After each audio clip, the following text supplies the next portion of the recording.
ኢራን ለስምምነቱ የማትገዛ ከሆነ የማያፈናፍን የእንቅስቃሴ እገዳ ይጣልባታል በማለት አሜሪካ ተናገረች።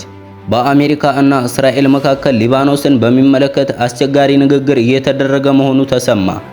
ስዊትዘርላንድ በአሜሪካና በኢራን መካከል አርብ ዕለት ንግግር እንደሚጀምር አስታወቀች። ኢራን በስዊትዘርላንድ በሚደረገው ንግግር ላይ ለመገኘት ከውሳኔ ላይ አለመድረሷን አስታውቃለች። ኢራን እስራኤል በሊባኖስ ላይ የምትፈጽመው ጥቃት ስምምነቱን የጣሰ ነው አለች። ኢራን ለስምምነቱ የማትገዛ ከሆነ የማያፈናፍን የእንቅስቃሴ እገዳ ይጣልባታል በማለት አሜሪካ ተናገረች። ኢራን ለተደረሰው የስምምነት ነጥቦች የማትገዛ ከሆነ አሜሪካ የማያፈናፍን የእንቅስቃሴ ገደብ መልሳ ለመጣል ከተገቢው በላይ ዝግጁ ናት ሲሉ የመከላከያ ሚኒስትር ፔት ሃግሴት ተናገሩ። አሜሪካ ካለፈው ሚያዝያ ጀምሮ ወደ ኢራን በሚገቡ እና ከኢራን የሚነሱ ሁሉም መርከቦች ላይ የጣለችው የባህር ላይ እንቅስቃሴ እገዳን ለማንሳት ተስማምታለች። ኢራን የኒውክሌር ጦር መሳሪያ ባለቤት ለመሆን ያላትን ፍላጎት ለመተው የተስማማችውን የማትተገብር ከሆነ አስፈላጊ ሲሆን የመከላከያ ሚኒስቴሩ እርምጃ ለመውሰድ ዝግጁ ነው ብለዋል። የመከላከያ ሚኒስትር ሃግሴት የአሜሪካ ወታደራዊ እርምጃና የሚደረጉ ድርድሮች ማዕከል የሚያደርጉት በኢራን የኒውክሌር ጦር መሳሪያዎች ላይ ነው በማለት ገልጸዋል። በተጨማሪም ከስምምነቱ ጋር ተያይዞ ሙሉ ለሙሉ የሚከፈተውን የሆርሙዝ ወሽመጥ ነፃ ለማድረግ አውሮፓውያን አገራት ዝግጁ መሆናቸውን ሄግሴት ተናግረዋል። በአሜሪካ እና እስራኤል መካከል ሊባኖስን በሚመለከት አስቸጋሪ ንግግር እየተደረገ መሆኑ ተሰማ።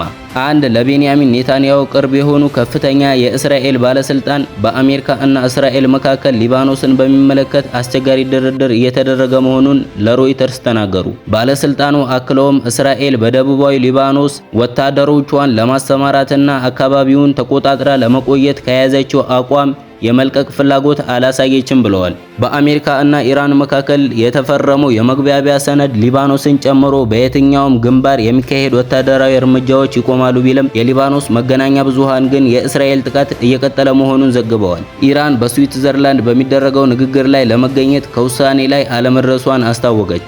ቴህራን በስዊትዘርላንድ በሚካሄደው አዲሱ ንግግር ላይ ለመሳተፍ ከውሳኔ ላይ አለመድረሷን የኢራን ውጭ ጉዳይ ሚኒስትር ቃል አቀባይ ኢስማኤል ባጋይ ተናገሩ።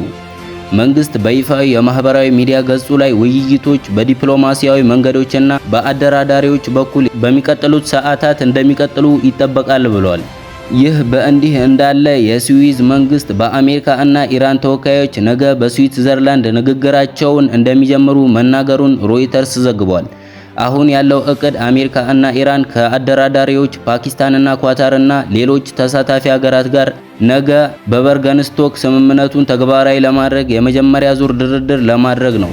የስዊዝ ውጭ ጉዳይ ሚኒስትር በመግለጫው ስለ ፕሮግራሙ እና ስለ ስብሰባው ዝርዝር ተጨማሪ መረጃ አሁን ማግኘት አይቻልም ብሏል። አርብ ዕለት ትራምፕና የኢራን ፕሬዝዳንት ፊርማቸውን ያኖሩበት የመግባቢያ ሰነድ ላይ ይፋዊ የፊርማ ስነ ስርዓት ይኖራል።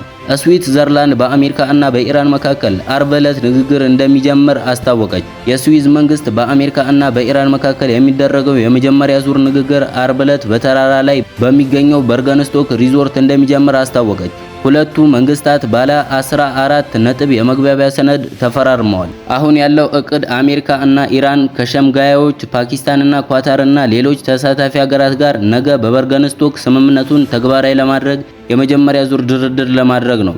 ነገር ግን ኢራን ዝግጁ አለመሆኗን አስታውቃለች። ኢራን እስራኤል በሊባኖስ ላይ የምትፈጽመው ጥቃት ስምምነቱን የጣሰ ነው አለች። የኢራን ውጭ ጉዳይ ሚኒስትር ቃል አቀባይ እስማኤል ባጋይ በቴሌግራም ገጻቸው ላይ እስራኤል ሊባኖስን ማጥቃት የምትቀጥል ከሆነ የመግባቢያ ሰነዱን መጣስ አድርገን እንመለከተዋለን አሉ። ረቡዕ ዕለት እስራኤል በደቡብ ሊባኖስ አዲስ ጥቃት መፈጸሟን የአገሪቱ መገናኛ ብዙሃን ዘግበዋል።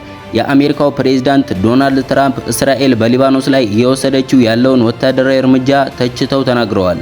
እስራኤልና ሄዝቦላ እሁድ ዕለት የኢራን ጦርነትን የሚያስቆም ስምምነት ቢደረስም ጥቃቶችን አንዳቸው በሌላኛቸው ላይ ሲፈጽሙ ነበር። ትራምፕ በቡድን ሰባት ስብሰባ ላይ ከኔታንያሁ ጋር ወዳጅነት እንዳላቸው ገልጸው በርካታ ጥቃት በመፈጸሙ ደስተኛ አይደለሁም ብለዋል። ኔታንያሁ ደግሞ ሰኞ ዕለት ጦራቸው አስፈላጊ እስከሆነ ድረስ በሊባኖስ እንደሚቆይ ተናግረዋል። ኢራን በሆርሙዝ ወሽመጥ የሚያልፉ መርከቦችን ልታስከፍል ነው። የኢራን ፓርላማ አፈጉባኤና ዋነኛ ተደራዳሪ የሆኑት ሞሐመድ ባጋር ጋሊባፍ በአገሪቱ ብሔራዊ ቴሌቪዥን ላይ በተላለፈ ቃለ መጠይቃቸው ከጦርነቱ በፊት ወደ ነበረው ሁኔታ አንመለስም ሲሉ ተናገሩ። አክለውም ኢራን በሆርሙዝ ወሽመጥ ላይ ሉዓላዊነት አላት፣ እንዲሁም ለአገልግሎታችን ዋጋ መቀበላችን እንቀጥላለን ብለዋል። ወሳኝ በሆነው የሆርሙዝ ወሽመጥ የሚያልፉ መርከቦችን ከ60 ቀናት በኋላ ማስከፈል ትጀምራለች ሲሉ ተናግረዋል።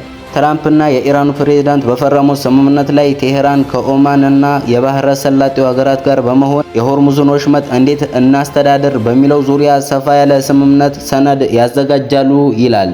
አሜሪካ ቴሄራን መብቷን ለማስከበር የኃይል እርምጃዎችን እንደምትጠቀም የምታምን ቢሆንም የባህረ ሰላጤው ሀገራት ወደፊት ቀረጥ የሚከፈልበትን መተላለፊያ ማየት በፍጹም አይፈልጉም ሲሉ አንድ ባለስልጣን ተናግረዋል። እንደዚህን አይነት መረጃዎችን በፍጥነት ለማግኘት ይህንን ቻናል ሰብስክራይብ በማድረግ የደውል ምልክቱ ተጫኗት።